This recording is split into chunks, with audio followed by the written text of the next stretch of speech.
China's Premier Li Qiang waves amid the assembled ASEAN leaders following the ASEAN-China Summit, 6 September 2023, Willy Kurniawan, Mast Irham via AFP, Getty Images. Trust, or the lack of it, seems to be the central theme in describing relations between the Association of Southeast Asian Nations and China.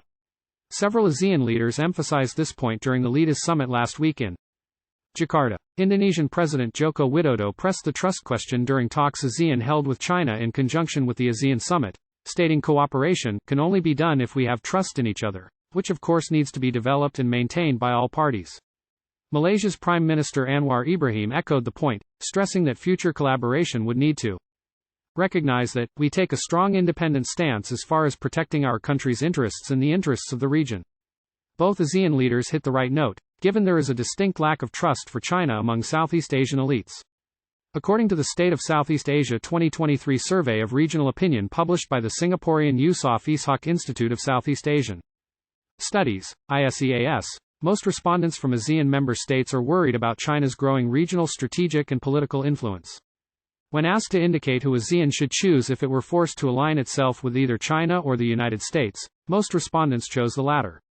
Earlier this year, during an online forum, Tommy Koh, Singapore's former top diplomat, pointed out that despite China's political and economic influence within ASEAN member states, the region worried about its efforts to use economic power to influence Southeast Asian states coercively. Maritime disputes are the major flashpoint.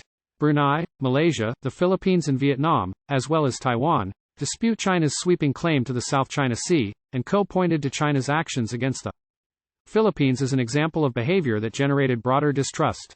Whether this was via economic coercion to punish the Philippines, such as followed Manila's decision to refer the case for international arbitration in 2014, or more recent harassment of fishing vessels and Coast Guard ships, Beijing had done itself no favors with ASEAN.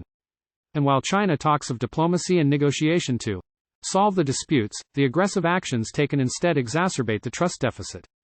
The lingering example is President Xi Jinping claiming in 2015 that China did not intend to militarize the South China Sea, only to see that claim debunked as runways and military installations have been built on several Chinese artificial islands in the region.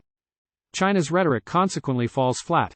When China's Premier Li Qiang told ASEAN leaders last week that any disagreements or differences could be dealt with through dialogues and consultation to ensure the South China Sea is a sea of peace, friendship and cooperation, the claim hardly seemed credible. Barely a month before the ASEAN summit, China had published an official map again reinforcing its claim in the South China Sea. This was preceded by regular harassment of Filipino vessels operating legally within the Philippines Exclusive Economic Zone, EEZ, by the Chinese Coast Guard and militia ships, with the Coast Guard vessels using water cannons against Filipino vessels. China also sent its research, Coast Guard and civilian ships into Vietnam's EEZ, while harassing Vietnam's operations to explore oil and gas. Plainly, using water cannon against vessels from the Philippines and the continuous harassment of fishing vessels from ASEAN states is not consistent with the spirit of friendship and cooperation that Li Qiang had emphasized. Yet China's political leadership and media seek to blame interference by outside powers, often a reference to the United States, as the cause of their adverse relations with ASEAN.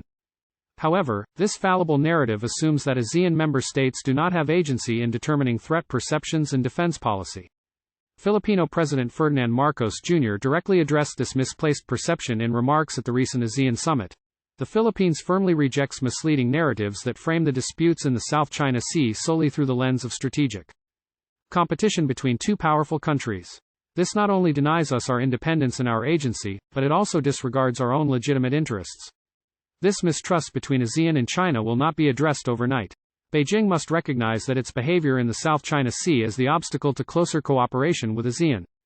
It must have the political will to bridge the gap between its rhetoric and action, otherwise it will find few regional friends in future.